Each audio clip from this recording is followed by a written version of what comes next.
নমস্কার বন্ধুরা, তোমরা সবাই কেমন আছো? আজকে আমাদের বিষয় হলো পেঁচা। পেঁচা এক প্রকার নিশাচরী পাখি। স্ট্রিজিফর্মিস বর্গভুক্ত এই পাখিটি এখনো পর্যন্ত প্রায় 200টি প্রজাতি পৃথিবীতে টিকে আছে। বেশিরভাগ পেঁচা ছোট ছোট স্তন্যপায়ী প্রাণী যেমন ইঁদুর, কীটপতঙ্গ শিকার করে, তবে কিছু প্রজাতির আছে যারা মাছও ধরে। পেঁচা ওপর থেকে ছোঁ মেরে শিকার করতে অভ্যস্ত। শিকার করা ও শিকার ধরে রাখতে এরা বাঁকানো ঠোঁট বা চঞ্চু এবং নখ ব্যবহার করে। এবার আমাদের বিষয় হলো যে এরা কোথায় দেখতে পাওয়া যায়। পেঁচাকে আমাদের সাধারণত কোথায় দেখতে পাওয়া যায়? তো পেঁচা পৃথিবীর প্রায় সর্বত্রই আছে, যেমন কুমেরু, গ্রিনল্যান্ড এবং কিছু নিঃসঙ্গ দ্বীপ ছাড়া পৃথিবীর সব স্থানেই প্রায় পেঁচা দেখতে পাওয়া যায়। বাংলাদেশে 17টি প্রজাতির, মতান্তরও রয়েছে 8 গণে 15 প্রজাতি পেঁচা পাওয়া যায়, যার মধ্যে 25টি স্থায়ী এবং 2টি পরিযায়ী। পেঁচা মূলত নিঃসঙ্গচর। এবার কথা হলো পেঁচা কোথায় থাকে। এরা মেনলি গাছের কোটর বা পাহাড়ে গর্তে থাকতে ভালোবাসে। এছাড়া অনেক পুরনো দেওয়াল আছে, পুরনো ঠাকুর ঘর আছে আমাদের এখানে, তো সেই সব পুরনো দেওয়ালের গর্তে ওরা থাকতে ভালোবাসে খুবই। এবার অনেকের মনে এই ধারণা আসে যে পেঁচা কবে পৃথিবীতে এসছে।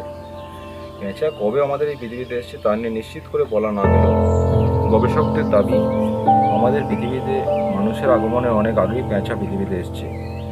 এই আগে কত বছর আগে তাও সঠিকভাবে জানা যায়নি, তবে ধারণা করা হয় যে ডাইনোসরদের 3500 বছর আগে পেঁচার জন্ম হয়েছে আমাদের এই পৃথিবীতে।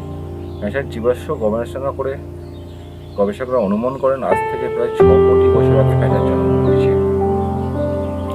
এখনো পর্যন্ত যেসব পেঁচা দেখতে পাওয়া যায় আমাদের এখানে, তাই 2টি গোত্রে ভাগ করা হয়েছে: সাধারণ পেঁচা বা স্টিগিডি এবং লক্ষ্মী পেঁচা বা টাইটোনিডি।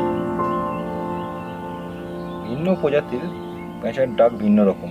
ডাকের ভিন্নতা অনুযায়ী বাংলায় বিভিন্ন প্রকার পেঁচার নামকরণ করা হয়েছে, যেমন হুতুম পেঁচা, লক্ষ্মী পেঁচা, খুরুল পেঁচা, নিম্ফোক এক্সেট্রা। এবার আসা যাক কুসংস্কারের ব্যাপারে। বাংলায় বিভিন্ন রকম কুসংস্কার আছে, তার মধ্যে একটা কুসংস্কার পেঁচা নিয়েও আছে। পেঁচার অদ্ভুত রকমের ডাক এবং নিশাচর স্বভাব একে নানা কুসংস্কার এবং অলৌকিক চিন্তার সঙ্গে যুক্ত করেছে। কেনিয়ার কিকিউ উপজাতি গোষ্ঠী বিশ্বাস করে যে পেঁচা মৃত্যুর আগমনের কথা জানিয়ে দেয়। যদিও কেউ এটি নাও বিশ্বাস করে, এটাও হতে পারে।